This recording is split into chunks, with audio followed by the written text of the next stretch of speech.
Hello everyone, welcome back to a online solution. तो आप जो देख रहे हैं ना, ये है क्लास 10th का ज्योग्राफी यानी कि भूगोल का लेसन फर्स्ट है। और ये भूगोल है, आज हम लेसन फर्स्ट पढ़ने वाले हैं। और ये जो किताब है ये NCERT की किताब है, ठीक है। यानी कि बिहार बोर्ड में जो NCERT की किताब चलती है उसको BSERT भी बोल सकते हैं। और एग्जाम में इसी बुक से लगभग बोला जाए तो 80%, 70 से 80% जो है इस बुक से क्वेश्चन एकदम 100% आता है। आप पिछले साल का क्वेश्चन, प्रीवियस ईयर क्वेश्चन उठा के देख लो, आपको पता चल जाएगा। तो हम लोग जो है इसमें देखो हम लोग पढ़ने क्या वाले हैं आज हम लोग इसका पहला लेसन पढ़ने वाले हैं। ऑब्जेक्टिव में पढ़ाऊंगा भारत संसाधन एवं उपयोग, इसका सब्जेक्टिव अलग से जाएगा वीडियो, ठीक है ना। भारत संसाधन एवं इसके उपयोग, इसमें ना ये NCERT में एक लेसन बना हुआ है। अगर आपके पास अलग दूसरी किताब होगी तो उसमें इसके अंतर्गत बहुत सारा लेसन वाइज, टॉपिक वाइज बना दिया गया। जल संसाधन, शक्ति संसाधन, है ना, ऊर्जा संसाधन, तो उसको अलग अलग कर दे। लेकिन हम इसको सारा ऑब्जेक्टिव जो है इसी में बनाएंगे, करीब 60 ऑब्जेक्टिव हो जाएगा, ठीक है। और मैं आपसे सभी से रिक्वेस्ट करता हूं इन 60 ऑब्जेक्टिव्स को पूरा कर लो, आपका ज्योग्राफी का पहला लेसन एकदम कंप्लीट हो जाएगा। इसके अलावा बहुत सारा सवाल मिलेगा आपको गाइड में, अलग अलग किताबों में, लेकिन ये 60 सवाल से एग्जाम में आता है और यही 60 सवाल जो घूमते रहता है, ठीक है ना। तो चलिए स्टार्ट करते हैं। वीडियो को स्किप मत करना, एक भी क्वेश्चन मत छोड़ना और नीचे आंसर देने की कोशिश करना। हर सवाल का कमेंट जरूर करना, ओके। तो हमारा सबसे पहला सवाल यहाँ पे देखिए, कोयला किस प्रकार का संसाधन है ना। तो सवाल होता है अनवीकरणीय, ऑप्शन नवीकरणीय, जैव या अजैव। कोयला किस प्रकार का संसाधन है जी? तो कोयला जो है अनवीकरणीय संसाधन। कौन सा संसाधन है? अनवीकरणीय संसाधन है, क्योंकि कोयला का उपयोग एक बार कर लेंगे तो दोबारा उपयोग नहीं कर सकते हैं। वैसे संसाधन जिसका हम एक बार उपयोग कर सकते हैं, है ना, दोबारा उसका नहीं कर सकते, यूज नहीं कर सकते, उसको बोलते हैं अनवीकरणीय। और नवीकरणीय में जिसको हम बार बार यूज कर सकते हैं, जैसे वायु, जल, है ना, इस टाइप का हो गया, ओके। आप लोग कमेंट भी करना। दूसरा सवाल है जी, सौर ऊर्जा निम्नलिखित में से कौन सा संसाधन है? ऑप्शन है मानवकृत, पुनः पूर्ति योग्य, अजैव या अचक्रीय। सौर ऊर्जा यानी कि जो सोलर एनर्जी हो गया ना, तो हम लोग सोलर एनर्जी तो एक बार लेते हैं, बार बार पुनः पूर्ति योग्य इसको बोलेंगे ना, हम लोग इसको बार बार लेते रहते हैं ना। एक बार यूज किए उसका फिर यूज कर लेते हैं हम लोग। मतलब जैसे सौर ऊर्जा जो यूज करते हैं ना, हमेशा मिलते रहता है हमको, सूरज से एनर्जी हमेशा मिलते रहता है, जो सौर लगाते हैं घरों में, छत के ऊपर में, है ना। तो ये हो जाएगा पुनः पूर्ति योग्य, ओके।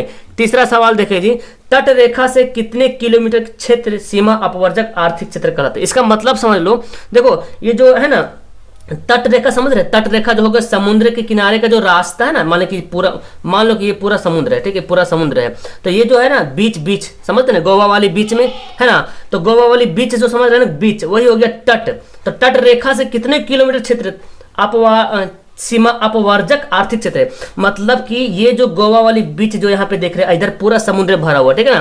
तो यहाँ से ये जो तट रेखा, यहाँ से हम 200 किलोमीटर तक दूरी का जो एरिया है समुद्र में, इस किसी भी देश का, जैसे मान लीजिए इंडिया में है गोवा, तो गोवा का जो बीच है यहाँ से 200 किलोमीटर दूरी, तो ये जो दूरी हो जाएगा ना, उसको बोलता है आर्थिक क्षेत्र, यानी कि 200 किलोमीटर, यहाँ पे 200 किलोमीटर हो जाएगा, ठीक है। तो इस सवाल का आंसर क्या हो जाएगा? ऑप्शन नंबर बी जो होगा बिल्कुल राइट आंसर हो जाएगा।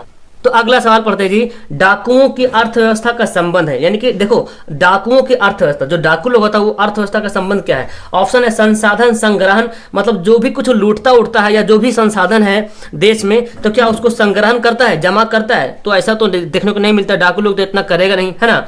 संसाधनों के अनियोजित विदोहन, तो अच्छा यह है संसाधन के नियोजित दोहन, इनमें से कोई नहीं, तो हमारा आंसर हो जाएगा ऑप्शन नंबर बी, ठीक है ना।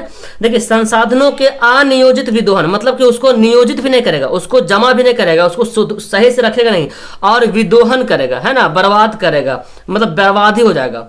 तो हमारा आंसर क्या हो जाएगा? ऑप्शन नंबर बी हो जाएगा। अगला है जी, समुद्री क्षेत्र में राजनैतिक सीमा के कितने किलोमीटर क्षेत्र तक राष्ट्रीय संपदा निहित है? तो समुद्री क्षेत्र में जो है राजनीतिक सीमा के कितने किलोमीटर तक, जो समुद्री के जो एरिया है ना, तो कितने किलोमीटर तक जो है राष्ट्रीय संपदा माना जाता है? तो 15.5 किलोमीटर। तो इस तरह से हमारा देखिए ये सबका बी ऑप्शन हो गया ना, इसका ए आंसर हो गया। तो एक हमारा इसका एक पॉइंट क्लियर होगा। अगला पॉइंट पढ़ते हैं। अगला जो पढ़ेंगे प्राकृतिक संसाधन, है ना। प्राकृतिक संसाधन के बारे में जितना सारा सवाल पढ़ लेते हैं। Now this is very very important सवाल। तो पहला सवाल है जी, पंजाब में भूमि निम्नीकरण का मुख्य कारण क्या है जी? तो पंजाब में भूमि का निम्नीकरण हो रहा है भाई, क्यों ऐसा हो रहा? क्या वनोन्मूलन हो रहा है या वन की कटाई हो रहा है? वनोन्मूलन तो वन की कटाई, गहन खेती के कारण हो रहा, या अति पशुचारण या पशु ज्यादा चर रहा खेत को, या अधिक सिंचाई। तो देखो पंजाब में ना अधिक सिंचाई हो रहा है, इसी कारण जो है पंजाब में भूमि का निम्नीकरण का प्रॉब्लम हो रहा है, ठीक है ना। तो इस तरह से आंसर क्या हो जाएगा? ऑप्शन नंबर डी यहाँ पे राइट आंसर हो जाएगा। क्लियर दिख रहा है आपको? चलिए अगला सवाल है जी, सोपानी कृषि किस राज्य में प्रचलित है? देखो सोपानी कृषि का मतलब हुआ ना सीढ़ी नुमा खेती करना, है ना, सीढ़ी नुमा। और सीढ़ी नुमा खेती कहाँ होता है बाबू?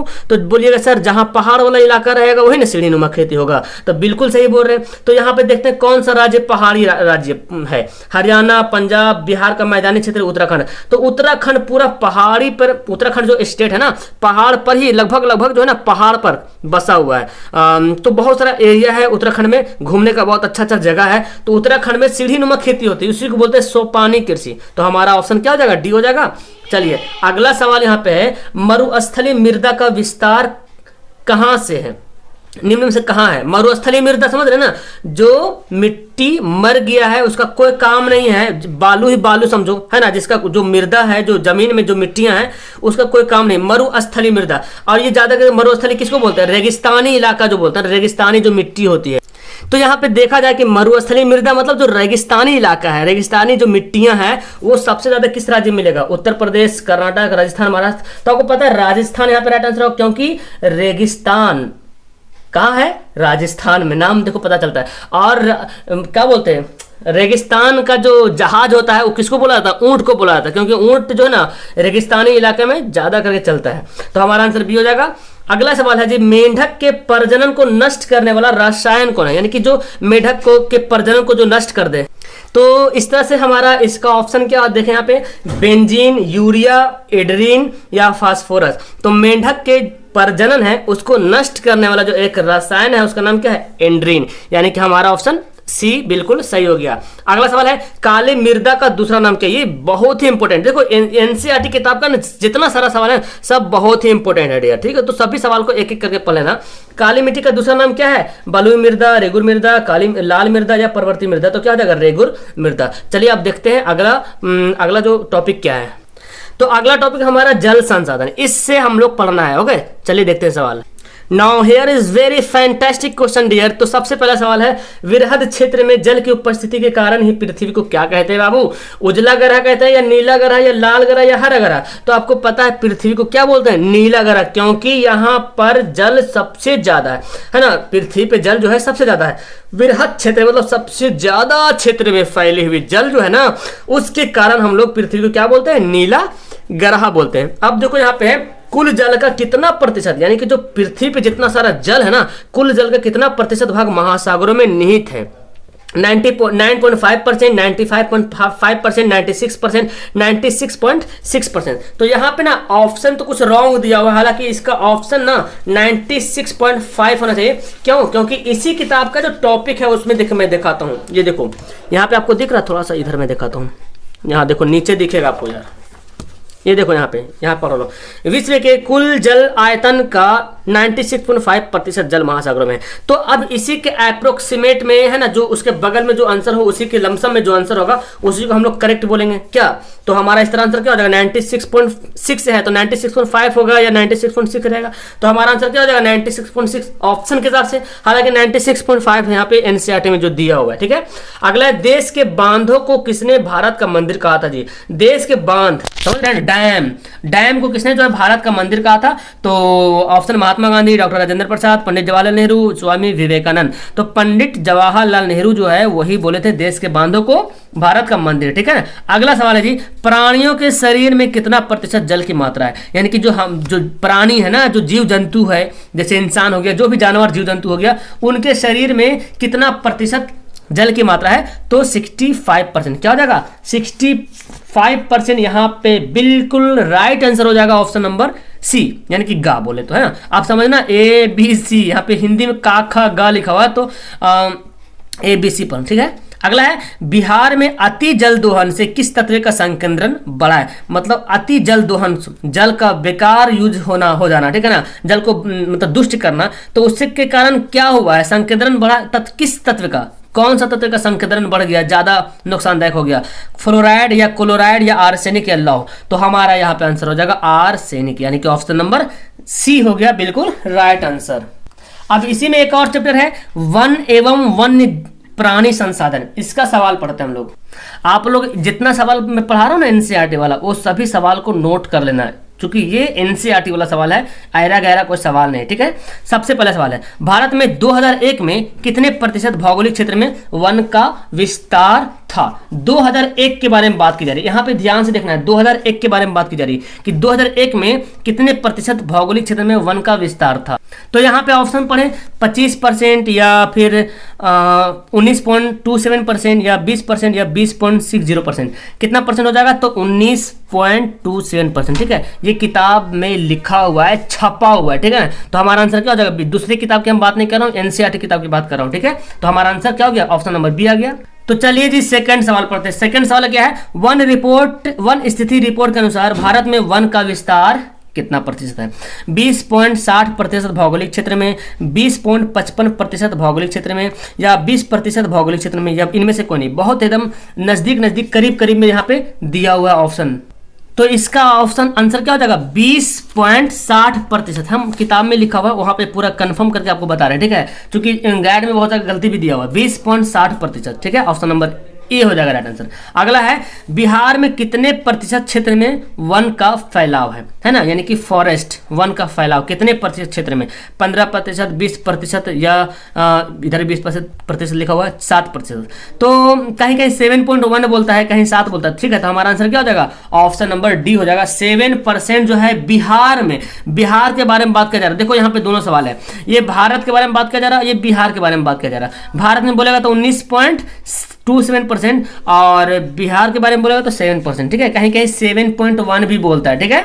अगला सवाल है जी, पूर्वोत्तर राज्यों के 188 आदिवासियों, जब भारत का नक्शा देखते हैं ना, तो जो पूरब तरफ जो राज्य है ना, तो बोला जरा पूर्वोत्तर राज्यों के 188 आदिवासी जिलों में देश के कुल क्षेत्र का कितना प्रतिशत वन है? मतलब उस पूरा देश का कितना प्रतिशत जो है बस सिर्फ वहां पे वन देखा गया, ठीक है ना। तो इस तरह से इसका ऑप्शन यहाँ पे देखें 75%, 80.05%, 90.03% और 60.11%। तो इस वीडियो का इस सवाल का हमारा आंसर क्या हो जाएगा? 60.11%, यानी कि हमारा ऑप्शन नंबर क्या हो जाएगा? ऑप्शन जो होगा वो घा, यानी कि डी नंबर बिल्कुल सही हो जाएगा, ठीक है। चलिए अगला सवाल देखते हैं। अगला सवाल यहाँ पे देखो ध्यान से, किस राज्य में वन का सबसे अधिक विस्तार, मतलब सबसे ज्यादा वन फैला हुआ है, सबसे ज्यादा वन है किस राज्य में? तो हो जाएगा एमपी, यानी कि बोले तो मध्य प्रदेश में वन का विस्तार सबसे ज्यादा है जी। ओके, अगला सवाल है, वन संरक्षण एवं प्रबंधन की दृष्टि से वनों को वर्गीकृत किया गया, यानी कि वनों को कितने भागों में बांटा गया, ठीक है। वनों को कितने भागों में बांटा गया? वन संरक्षण एवं प्रबंधन के दृष्टिकोण से वनों को कितने भागों में बांटा गया? तो 3 भागों में, 3 वर्गों में बांटा गया, ठीक है। तो 6 का ऑप्शन क्या हो जाएगा? हमारा ऑप्शन बी हो जाएगा बिल्कुल राइट आंसर। इन सभी को स्क्रीनशॉट ले लो, अपने कॉपी में लिख लेना जरूर याद से, है ना, मिस्टेक मत करना। अगला जी 7 सवाल है, 1951 से 1980 तक लगभग कितना वर्ग किलोमीटर वन क्षेत्र भूमि में परिवर्तन हुआ? कितना वर्ग किलोमीटर वन क्षेत्र भूमि वन क्षेत्र कृषि भूमि में, अच्छा वन जो क्षेत्र था ना, जो जंगल वाला जो एरिया था, 1 किलोमीटर जो क्षेत्र है कृषि भूमि में बदल गया है, ठीक है। कितना प्रतिशत? 1951 से 1980 तक कितना वर्ग किलोमीटर? ओके, तो इस तरह से 7 का आंसर हो जाएगा 26,200 किलोमीटर। 26,200 किलोमीटर की दूरी जो वन कट के जो है कृषि में रूपांतरित हो गया, ठीक है। अगला सवाल ये बहुत ही इंपॉर्टेंट है, सवाल पूछा भी जा चुका है बहुत बार कि संविधान की धारा 21 का संबंध क्या है? पढ़ते हैं अनुच्छेद वगैरह है ना, धारा। तो 21 का संबंध क्या है? वन जीवों तथा प्राकृतिक संसाधनों के संरक्षण से, मृदा संरक्षण से, जल संसाधन के संरक्षण से, या खनिज संपदा संरक्षण से। तो संविधान की धारा 21 का संबंध है वन जीवों तथा प्राकृतिक संसाधनों के संरक्षण से, यानी कि ऑप्शन हमारा क्या हो जाएगा? ए हो जाएगा राइट आंसर। चलिए अगला सवाल पढ़ते हैं 9 का। एक एनजीओ कि वानिकी रिपोर्ट के अनुसार एनजीओ मतलब एक रिपोर्ट जो जारी करने वाला ये है, ठीक है, संस्था है। तो एक एनजीओ की वानिकी रिपोर्ट के अनुसार 1948 में विश्व में कितने हेक्टेयर भूमि पर वन का विस्तार था? ओके, ऑप्शन है 6 अरब हेक्टेयर, 4 अरब हेक्टेयर, 8 अरब हेक्टेयर, 5 अरब हेक्टेयर। कभी कभी नहीं अरब हेक्टेयर नहीं लिखता है और पूरा लिख देता है 4 अरब लिख देगा, 4 अरब जैसे पूरा डिजिट में लिख देगा 4 अरब, ठीक है। तो फिलहाल यहाँ पे ऑप्शन में देगा 4 अरब। ओके, अगला सवाल पढ़ते हैं जी। प्राकृतिक संसाधनों के संरक्षण 1968 में कौन सा कन्वेंशन हुआ था? वेरी वेरी इंपॉर्टेंट सवाल ये है, ठीक है ना। प्राकृतिक संसाधनों के संरक्षण 1968 में कौन सा कन्वेंशन हुआ था? ऑप्शन यहाँ पे है अफ्रीकी कन्वेंशन, वेटलैंड कन्वेंशन, विश्व आपदा कन्वेंशन, इनमें से कोई नहीं। तो इसका राइट आंसर हो जाएगा अफ्रीकी कन्वेंशन, ठीक है ना, अफ्रीकी कन्वेंशन। और वेटलैंड कन्वेंशन देख रहे हैं तो वेटलैंड कन्वेंशन हुआ था 1971 में, ठीक है। कब हुआ था? 1971 में। खैर ये तो नहीं पूछेगा यही सवाल, सवाल अगर एग्जाम में छपेगा ना पेपर में एकदम सेम ऐसी रहेगा, एकदम ऑप्शन भी यही रहेगा, कि ई वाला ऑप्शन यहाँ पे, ई वाला ऑप्शन यहाँ पे। आप पढ़िए ना, क्वेश्चन का ऑप्शन भी रटा जाएगा कि कितना नंबर पे ऑप्शन में इसका आंसर है, ठीक है ना, क्योंकि पढ़ते पढ़ते हो जाता है, ठीक है ना। अगला सवाल पढ़ते हैं। देखिए ये सवाल बहुत ही कंफ्यूजन वाला है। इनमें से कौन सा जीव जो केवल भारत में ही पाया जाता है? हमको लगता है कि इसके सवाल में कहीं ना कहीं मिस्टेक है और सवाल को सुधारते भी नहीं, जो इस बार भी एग्जाम में आया था, एग्जाम में इस बार भी आया था। तो देखो घड़ियाल की बात की जाए तो घड़ियाल सिर्फ भारत में नहीं भाई, नेपाल में, पाकिस्तान में, बांग्लादेश में, सब में घड़ियाल पाया जाता है, डॉल्फिन भी, लेकिन ये तो है ही है हर जगह। तो यहाँ पे मेरे ख्याल से सवाल ये होना चाहिए कि इनमें से कौन सा जीव जो केवल भारत के गंगा नदी में पाई जाती है? तो डॉल्फिन जो है ना सिर्फ गंगा नदी में ही पाई जाती है। तो इस तरह से इस सवाल का आंसर डॉल्फिन ज्यादा मतलब इफेक्ट कर रहा है, ठीक है। तो हमारा आंसर बी होना चाहिए, डॉल्फिन बिल्कुल सही होना चाहिए। बिकॉज जहां भी मैं देख रहा हूं और भी बहुत जगह तो कभी कभी घड़ियाल, लेकिन घड़ियाल जिस तरह से घड़ियाल अन्य देशों में पाया जाता है तो डॉल्फिन भी बहुत सारे देशों में पाया जाता है, नेपाल में, पाकिस्तान में, बांग्लादेश में, सब में डॉल्फिन पाया जाता है। लेकिन भारत में डॉल्फिन की बात की जाए तो जो गंगा नदी है ना, गंगा नदी में डॉल्फिन भारत में देखा गया है, ठीक है, गंगा नदी में। तो हमारे इस सवाल को ना कुछ इस तरह से होना चाहिए, लेकिन सवाल एग्जाम में आएगा तो सेम ऐसा ही सवाल रहेगा। तो आप इसको डॉल्फिन पे टिक लगाना ज़्यादा बेहतर होगा। अच्छा ये है भारत का राष्ट्रीय पंछी, तो खैर ये तो हर किसी को पता है ना, मयूर। देखो मयूर, कभी कोई ऑप्शन दे देगा इनमें से कोई नहीं, हालांकि ऐसा बोर्ड नहीं करता, आपको परेशान नहीं करेगा। मयूर मतलब मोर, मोर को बोलते हैं क्या? राष्ट्रीय पंछी बोलते हैं। अगला जो टॉपिक हमारा खनिज संसाधन, यानी कि खनिज के बारे में पढ़ने वाले हैं। And this is very very important and fantastic question और बहुत इंपॉर्टेंट सवाल। देखो भारत में लगभग कितने खनिज पाए जाते हैं, पाए गए हैं? जो एनसीईआरटी जो किताब में जो दिया हुआ है ना ऑप्शन, उसी के अनुसार मैं बता रहा हूँ, ठीक है। भारत में लगभग कितने खनिज पाए गए हैं? 50 खनिज या 100 खनिज या 150 खनिज या 200 खनिज? तो भारत में जो है लगभग जो है 200 खनिज पाए गए हैं, ठीक है ना। ऑप्शन क्या हो जाएगा? ऑप्शन नंबर बी राइट हो जाएगा। इनमें से कौन लौह युक्त खनिज है? लौह युक्त मतलब ऐसा खनिज जिसमें लोहा की मात्रा पाई जाती है, उसको बोलते हैं लौह युक्त खनिज, ठीक है ना। तो इनमें से कौन सा खनिज है जो लौह युक्त खनिज जिसमें लोहा की मात्रा पाई जाती है? ऑप्शन पढ़ेंगे मैग्नीज, अभ्रक, बॉक्साइट, चूना पत्थर। देखो भाई अभ्रक क्या होता है? अभ्रक तो जानते हैं जो कि इलेक्ट्रिक वगैरह में यूज होता है, बॉक्साइट तो एल्युमिनियम का है, ये इसमें तो लोहा की मात्रा नहीं, चूना पत्थर तो पत्थर है। तो मैग्नीज है जी, मैग्नीज, क्योंकि मैग्नीज में लोहा की मात्रा पाई जाती है। तो हमारा आंसर क्या हो जाएगा? ऑप्शन नंबर ए हो जाएगा, बिल्कुल राइट आंसर, यानी कि ऑप्शन नंबर का। तो चलिए अगला सवाल पढ़ते हैं। अगला सवाल क्या है जी? निम्न में से कौन अधात्विक खनिज है? देखिए अधात्विक खनिज किसे कहते हैं? अगर इसका एक उदाहरण, एक डिफिनेशन अगर जान लेंगे तो आप आराम से बता सकते हैं। अधात्विक खनिज बोलते हैं जो खनिज चट्टानों से प्राप्त होती है, ग्रेनाइट वगैरह जो होता है ना, तो जो अग्नि चट्टानों से जो धातु प्राप्त होते हैं ना, उसको बोलते हैं अधात्विक खनिज। तो यहाँ पे देखें सोना, टीन, ग्रेफाइट, अभ्रक। तो अभ्रक जो है अधात्विक खनिज, क्योंकि अभ्रक हो गया, हीरा हो गया, ये सब जो है ना चट्टानों से प्राप्त होता है, जो कि एग्जाम्पल में जो डिफिनेशन के अंतर्गत आता है। तो इस सवाल का आंसर क्या हो जाएगा? ऑप्शन नंबर सी हो जाएगा राइट आंसर। अगला, किस खनिज को उद्योगों की जननी माना जाता है? उद्योगों की जननी का मतलब हुआ कि सब उद्योगों में सबसे इंपॉर्टेंट, जिस उद्योग के माध्यम से हम बहुत कुछ बना सकते हैं। उद्योगों की जननी का मतलब यह हुआ जन्म देने वाला। तो सोना, तांबा, लोहा, मैग्नीज। तो लोहा को बोलते हैं उद्योगों की जननी। तो चलिए आगे पढ़ते हैं। अगला सवाल है कौन लौह अयस्क का एक प्रकार है? यानी कि लोहा का जो अयस्क होता है ना, उसका एक एग्जाम्पल कौन है यहाँ पे है, प्रकार कौन है? लिग्नाइट, हेमेटाइट, बिटुमिनस, इनमें से सभी, है ना। तो लोहा के बारे में बोला जा रहा है ना, लोहा का कौन सा एक अयस्क है यहाँ पे? तो इसका आंसर क्या हो जाएगा, जो लोहा का जो अयस्क है ये क्या हेमेटाइट सिडेराइट है ना, ये लोहा का अयस्क होता है, ठीक है ना। तो लोहा का अयस्क बताना तो हेमेटाइट हो जाएगा। ओके, चलिए अगला सवाल पढ़ते हैं डियर। अगला सवाल क्या बोलता है कि कौन भारत का सबसे बड़ा लौह उत्पादक राज्य है, मतलब इनमें से कौन सा राज्य है जो सबसे बड़ा लौह उत्पादन करता है, मतलब सबसे ज्यादा लौह उत्पादक राज्य। कर्नाटक, गोवा, उड़ीसा, झारखंड, है ना। तो 6 का हमारा यानी कि सवाल नंबर 6 का आंसर हो जाएगा कर्नाटक जो है सबसे बड़ा लौह उत्पादक राज्य। ओके, अगला जी छत्तीसगढ़। हाँ, छत्तीसगढ़ भारत का कितना प्रतिशत लौह अयस्क उत्पादन करता है। ओके, छत्तीसगढ़ जो राज्य है भारत का कितना प्रतिशत लौह अयस्क उत्पादन करता है, तो हमारा हो जाएगा 20% है ना। छत्तीसगढ़ जो है भारत का 20% जो है खुद जो है छत्तीसगढ़ अकेला जो है लौह अयस्क उत्पादन कर देता है।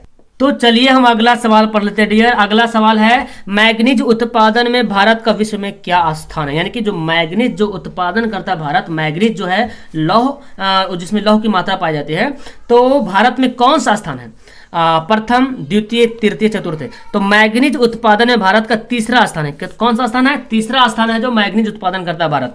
अगला जी 1 टन इस्पात बनाने में कितना मैग्नीज उपयोग होगा, यानी कि 1 टन अगर इस्पात बनाना है, इस्पात जो है ना लोहे का एक मात्रा है, ठीक है ना। तो 1 टन इस्पात बनाना होगा तो हमको मैग्नीज कितना उपयोग करना पड़ेगा, कितना किलोग्राम, 5 किलोग्राम या 10 किलोग्राम या 15 किलोग्राम या 20 किलोग्राम। तो 10 किलोग्राम यूज करना पड़ेगा 1 टन इस्पात बनाने में, ठीक है। अगला है उड़ीसा किस खनिज का सबसे बड़ा उत्पादक है। उड़ीसा लौह अयस्क का या मैग्नीज का या टिन का या तांबा का। उड़ीसा जो राज्य है भारत का जो कि बिहार से अलग होया हुआ है, तो उड़ीसा किस खनिज का सबसे बड़ा उत्पादक राज्य है। ओके, तो हमारा हो जाएगा मैग्नीज का। मैग्नीज का उत्पादन उड़ीसा में सबसे ज्यादा होता है। तो चलिए जी अगला सवाल पढ़ते हैं, ठीक है ना। अगला सवाल यहाँ पे क्या है जी, एल्यूमिनियम बनाने के लिए किस खनिज की आवश्यकता पड़ती है, यानी कि एल्यूमिनियम का अयस्क का नाम बताना है। ऑप्शन है मैग्नीज, टिन, लोहा, बॉक्साइट, है ना। तो एल्यूमिनियम का अयस्क है बॉक्साइट, क्रायोलाइट, ठीक है, ये सब अयस्क का नाम है। तो एल्यूमिनियम बनाने के लिए हमको बॉक्साइट की आवश्यकता पड़ती है, यानी कि इस सवाल का ऑप्शन नंबर डी यानी कि घा सही हमारा हो जाएगा, ठीक है ना। चलिए इसको मैं थोड़ा सा ऐसे बोल लेता हूँ। अगला सवाल यहाँ पे है देश में तांबे का कुल भंडार कितना है जी, है ना। बहुत अच्छा सवाल है कि देश में तांबे का कुल भंडार कितना है। 100 crore ton, 125 crore ton, 150 crore ton या 175 करोड़ टन। तो इस प्रकार हमारा इस सवाल का राइट आंसर क्या हो जाएगा डियर, 125 करोड़ टन। जो जो सवाल मैं पढ़ा रहा हूं मैं बार बार आप लोग से हम्बल रिक्वेस्ट कर रहा हूं कि इसको नोट कर लेना अपने प्यारा सा कॉपी में, ठीक है ना, ताकि दिक्कत ना हो। बिहार झारखंड में देश का कितना प्रतिशत अभ्रक उत्पादन होता है, यानी कि बिहार और झारखंड मिला करके जो अभ्रक होता है उत्पादन वो कितना होता है। तो आपको ऐसे पता है भारत में सबसे ज्यादा, दुनिया में सबसे ज्यादा तो अभ्रक भारत में होता है, और भारत में सबसे ज्यादा अभ्रक जो है बिहार झारखंड, और वो भी खास करके झारखंड में, है ना। तो बिहार का कुछ एरिया जो झारखंड के बगल में लगता है तो वो सब आ जाता है। तो कुल मिलाकर यहाँ पे बोला जाए तो इसका आंसर हो जाएगा ऑप्शन नंबर सी, यानी कि 80% जो है पूरा देश का ये दोनों राज्य मिलाकर उत्पाद करता है अभ्रक, ठीक है ना। सीमेंट उद्योग का सबसे प्रमुख कच्चा माल क्या है, बहुत बार सवाल आया है ये सवाल हर बार। और देखो सवाल यही सब सवाल घूमते रहता है, कहीं से और सवाल नहीं आता, यही सब सवाल घूमते रहेगा।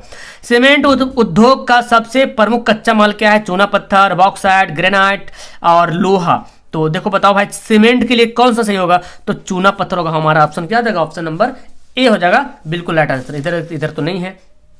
अब शायद हमारा ये लास्ट पॉइंट बच जाएगा संसाधन, ऊर्जा संसाधन, यानी कि शक्ति संसाधन, ऊर्जा संसाधन। इससे भी बहुत सवाल आता है, तो चलिए देख लेते हैं। चलिए जी, तो जब मैं इस लेसन को एकदम एक्सप्लेन करके पढ़ाऊंगा ना एक्सप्लेनेशन के साथ, तो आपको बहुत अच्छी तरीके से समझ में आ जाएगा। फिलहाल आप इसको कम से कम एक बार पढ़ लीजिए। ओके, किस राज्य में खनिज तेल का भंडार स्थित है, मतलब भंडार, बहुत ज्यादा भंडार है जी। कौन सा राज्य है, ऑप्शन पढ़िए जी। असम है, राजस्थान है, बिहार है और फिर हमारा तमिलनाडु है जी। तो कौन सा राज्य है, असम। असम एक जगह डिगबोई, और वो सबसे बड़ा है, भारत का सबसे पहला भी है। अभी सवाल भी मिलेगा, डोंट वरी। तो असम हमारा राष्ट्र हो जाएगा, आंसर हो जाएगा सही आंसर। ओके, अगला यहाँ पे सवाल है भारत के किस स्थान पर पहला परमाणु ऊर्जा केंद्र स्थापित किया गया है। परमाणु ऊर्जा, है ना, सबसे पहला परमाणु ऊर्जा किस स्थान पे, कलपक्कम में या नरौरा में, राणा प्रताप सागर में या तारापुर में, ठीक है। तो ये तीनों जो देख रहे हैं सब के सब परमाणु ऊर्जा केंद्र है। कलपक्कम भी है, है ना, किस स्थान तो कलपक्कम भी में हुआ है, नरौरा में भी है, राणा प्रताप सागर में, तारापुर, ये तीनों चारों जगह है ऊर्जा परमाणु केंद्र, लेकिन सबसे पहला जो है ना तारापुर में। और देखो जिस जगह पे परमाणु ऊर्जा केंद्र स्थापित हुआ उस जगह का नाम भी तारापुर है, और उस परमाणु केंद्र का नाम भी क्या हो गया, तारापुर ही नाम हो गया। अक्सर यही तो देखा जाता है। तो ननौरा ऊर्जा परमाणु ऊर्जा केंद्र, कलपक्कम भी है, राणा प्रताप सागर भी है। अगला जी, कौन सा ऊर्जा स्रोत अनवीकरणीय है? अब तो समझ में आ गया अनवीकरणीय किसको बोलेंगे, क्योंकि हम एक बार इस्तेमाल करेंगे दोबारा इस्तेमाल नहीं करेंगे, है ना। तो हमारा क्या हो जाएगा, कोयला हो जाएगा, बिल्कुल राइट आंसर। चलिए जी, अगला सवाल यहाँ पे है, प्राथमिक ऊर्जा का उदाहरण नहीं है। अच्छा, प्राथमिक ऊर्जा का उदाहरण कौन यहाँ पे नहीं है? तो देखो, कोयला, विद्युत, पेट्रोलियम गैस, प्राकृतिक गैस, ठीक है ना। तो जो प्राकृतिक रूप से जो एनर्जी ना हम लोग प्राकृतिक रूप से नेचुरली जो एनर्जी हम लोग लेते हैं ना, उसको हम लोग प्राथमिक ऊर्जा के रूप में हम लोग लाते हैं, ठीक है ना। और जो हम लोग मानव निर्मित जो ऊर्जा बना रहा है उसको हम लोग बोलते हैं द्वितीयक ऊर्जा। तो प्राथमिक ऊर्जा उदाहरण कौन है? देखो, पेट्रोलियम क्या है, प्राथमिक ऊर्जा, चूंकि ये नेचुरली है, और कोयला भी क्या है, ये भी नेचुरली है, क्योंकि पहले से बना हुआ है, ठीक है। अब प्राकृतिक भी गैस। तो अब देखो, विद्युत को तो मानव ने बनाया था, इसको द्वितीयक ऊर्जा बोलेंगे, याद रख लीजिएगा, इसको द्वितीयक ऊर्जा भी बोलते हैं। तो बोला गया प्राथमिक ऊर्जा का उदाहरण नहीं है, तो भाई यही हमारा आंसर होगा। अगला जी, ऊर्जा का गैर पारंपरिक स्रोत कौन सा है? गैर पारंपरिक स्रोत, ठीक है ना, कोयला, विद्युत, पेट्रोलियम, सौर ऊर्जा, ठीक है ना। तो हमारा 5 का जो आंसर हो जाएगा, ऑप्शन नंबर हो जाएगा सौर ऊर्जा। सौर ऊर्जा जो गैर पारंपरिक स्रोत है, ठीक है ना, क्या है, गैर पारंपरिक स्रोत है, याद रखिएगा, ऑप्शन हमारा डी राइट आंसर होगा। अगला जी, गोंडवाना समूह के कोयले का निर्माण हुआ था, है ना। गोंडवाना समूह के कोयले का निर्माण कब हुआ था? 20 करोड़ वर्ष पूर्व, या 20 लाख वर्ष पूर्व, या 20,000 वर्ष पूर्व, या तो फिर इनमें से कोई नहीं, ठीक है ना। तो हमारा इस तरह से 6 का आंसर क्या हो जाएगा, 20 करोड़ वर्ष पूर्व, ऑप्शन हमारा ए हो जाएगा राइट आंसर। तो हमारा आंसर हो गया ऑप्शन ए हो गया, 20 करोड़ वर्ष बिल्कुल सही है, ठीक है। चलिए अगला सवाल पढ़ते हैं जी। अगला है क्या, भारत में कोयले का सर्वप्रमुख उत्पादक राज्य, मतलब सबसे ज्यादा कोयला कहाँ उत्पादन होता है? पश्चिम बंगाल में, झारखंड में, उड़ीसा में, छत्तीसगढ़ में। तो आपको पता है पश्चिम बंगाल यहाँ पे राइट आंसर, कोयला है ना, कोयला है, तो हमारा आंसर, सॉरी, पश्चिम बंगाल नहीं, झारखंड होगा, झारखंड। हालांकि पश्चिम बंगाल भी आता है लेकिन सेकंड नंबर पे, लेकिन झारखंड पहला नंबर होगा ये किताब के अनुसार, जो आपके जो दिया हुआ किताब में, ठीक है ना। सर्वोत्तम कोयले का प्रकार कौन सा है? सबसे ज्यादा, सर्वोत्तम मतलब सबसे अच्छा, बेस्ट क्वालिटी, है ना। तो सबसे अच्छा कोयले का प्रकार कौन सा है भाई? तो एंथ्रासाइट, पीट, लिग्नाइट, बिटुमिनस। कोयले का 4 प्रकार होता है, चारों का यहाँ पे नाम दिया हुआ, ठीक है ना। तो सबसे अच्छा जो कोयला है ना वो क्या है, एंथ्रासाइट, ठीक है, एंथ्रासाइट कोयला सबसे बेस्ट कोयला है, ठीक है ना। अगला है, मुंबई हाई प्रसिद्ध है, किस लिए प्रसिद्ध है? मुंबई हाई किस लिए प्रसिद्ध है? कोयले के निर्माण के हेतु, या तेल शोधक कारखाना हेतु, तेल खनिज, या परमाणु शक्ति के लिए? तो मुंबई जो हाई है ना वो खनिज तेल के लिए जो है बहुत ही प्रसिद्ध जगह है, मुंबई हाई, खनिज निकाला जाता है इससे, खनिज तेल। अगला है, भारत का प्रथम तेल शोधक कारखाना कहाँ है? मथुरा, बरौनी, डिगबोई, या गुवाहाटी? आ गया ना सवाल। तो भारत का सबसे पहला तेल शोधक कारखाना अगर पूछा जाए तो क्या हो जाएगा, ऑप्शन हमारा हो जाएगा Digboi, option number C right हो जाएगा। तो इसका हो गया डिगबोई। अगला पढ़ते हैं, प्राकृतिक गैस किस खनिज के साथ पाया जाता है? यानी कि जो प्राकृतिक, जो नेचुरली जो गैस होता है, जो नेचुरल गैस होता है, ठीक है ना, वो गैस जो है जैसे सीएनजी, एलपीजी वगैरह गैस है, तो प्राकृतिक गैस किस खनिज के साथ पाया जाता है? यूरेनियम, पेट्रोलियम, चूना पत्थर, कोयला। तो खैर इसका तो सोचने की कोई बात ही नहीं है ना, पेट्रोलियम के साथ ही पाया जाता है प्राकृतिक गैस, ठीक है।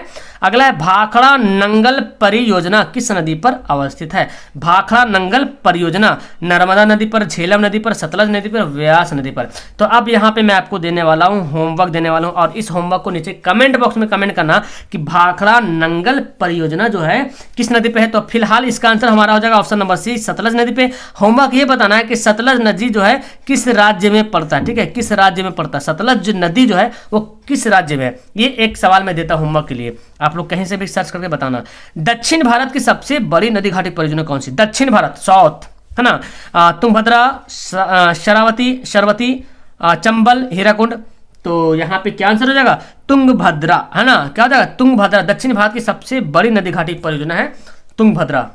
तो इस लेसन में और भी सवाल है भाई, है ना, और भी सवाल है कि ताप विद्युत केंद्र उदाहरण है, ताप, है ना, ताप हीट वाला, गया, बरौनी, समस्तीपुर, कटिहार।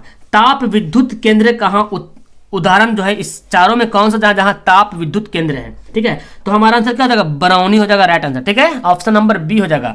अगला, यूरेनियम का प्रमुख उत्पादक स्थल कौन है, यूरेनियम, समझ में आ रहा है ना, यूरेनियम किसको बोलते हैं, हाँ, डिगबोई, झरिया, घाटशिला, जादूगुड़ा, ये सब परमाणु वगैरह में इस्तेमाल होता है। तो यूरेनियम का प्रमुख उत्पादक है वो जादूगुड़ा, जो कि झारखंड में पड़ता है जी, है ना, झारखंड में एक जगह जादूगुड़ा, वहाँ यूरेनियम का सबसे ज्यादा।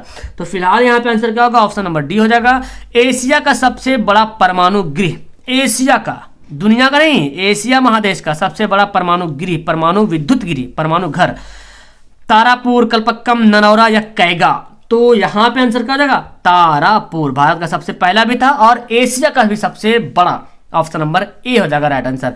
भारत के किस राज्य में सौर ऊर्जा के विकास की सर्वाधिक संभावनाएं हैं, असम में, अरुणाचल प्रदेश में, राजस्थान में, मेघालय में। यानी कि सौर ऊर्जा यानी कि जो विद्युत सूर्य के प्रकाश से जो हम सोलर से जो एनर्जी हम इकट्ठा करते हैं ना, उसकी ज्यादा संभावनाएं किस राज्य में देखा गया है, तो हमारा राजस्थान हो जाएगा, क्योंकि राजस्थान में पेड़ पौधे थोड़ा कम है, मरुस्थलीय ज़्यादा है, तो गर्मी ज़्यादा पड़ता है वहाँ, इसलिए। और आप देखेंगे अभी भी राजस्थान में तो ऐसा हो भी गया ना, राजस्थान हो गया, गुजरात हो गया, इस सब में ज़्यादा मतलब संभावनाएं हैं, क्या उत्पादन हो भी रहा है, इसका लोग इस्तेमाल भी कर रहे हैं। ज्वारीय एवं तरंग ऊर्जा, है ना, ज्वारीय जो जल समुद्र में जो ज्वार भाटा होता है, ज्वारीय टाइप का होता है, तरंग एनर्जी होता है, तरंग ऊर्जा उत्पादन के लिए भारत में अधिक अनुकूल परिस्थितियां कहाँ पाई जाती है, मन्नार की खाड़ी में, खंभात की खाड़ी में, गंगा नदी में या कोसी नदी में। तो यहाँ पे जो भी सारी दिया है सब पानी के बारे में बताया। मन्नार की खाड़ी में क्या रहेगा, पानी रहेगा, खंभात की खाड़ी में भी पानी रहेगा, गंगा नदी में भी पानी, कोसी नदी में भी पानी। तो पानी में जो ज्वार होता है उत्पन्न, जो लहर पैदा होता है, तो उसमें जो उत्पादन ऊर्जा होगा,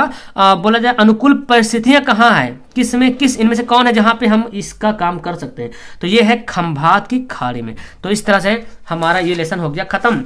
तो ज्योग्राफी का ये वेरी वेरी इंपॉर्टेंट हमारा था, लेसन फर्स्ट था, भारत संसाधन एवं उपयोग। इसको मैं सब्जेक्टिव भी पढ़ाऊंगा, डोंट वरी, है ना, आप देख लेना और सब्जेक्टिव अच्छे तरीके से पढ़ लेना। ओके, तो फिलहाल इस वीडियो में इतना काफी। अब जो मैंने होमवर्क बताया नीचे होमवर्क कमेंट करना, और जो पहली बार आया चैनल पे जुड़ जाओ। इस तरह से मैं आपको एकदम एनसीईआरटी बेसिक में आपको बताने वाला हूँ। ओके, इसके एक्स्ट्रा भी मैं बताऊंगा, लेकिन एनसीईआरटी जब रहेगा तो मैं बता दूंगा कि ये एनसीईआरटी भाई, इसको लिख लाख कर लो। ओके, तो आप लोग लिख लो, कमेंट करो अपना होमवर्क को, और लाइक जिन्होंने नहीं किया तो लाइक वाइक तो करो, मुझे तो बोले की जरूरत भी नहीं है। लाइक करो, अपने दोस्तों को शेयर करो, पहली बार तो चैनल को सब्सक्राइब करो। मिलते हैं नेक्स्ट वीडियो में। और हाँ, हमारा ब्लॉग चैनल सब्सक्राइब नहीं किया हो तो डिस्क्रिप्शन में ब्लॉग चैनल करके लिखा हुआ, प्लीज उसको सब्सक्राइब कर लेना। ओके, ताकि मैं अपना एक्टिविटी जो है अपना शेयर करता रहूं, आप लोग थोड़ा सा एंजॉयमेंट होता रहे। ओके, चलो ठीक है। Okay, that's all, thank you everyone, bye bye, अपना ख्याल रखना।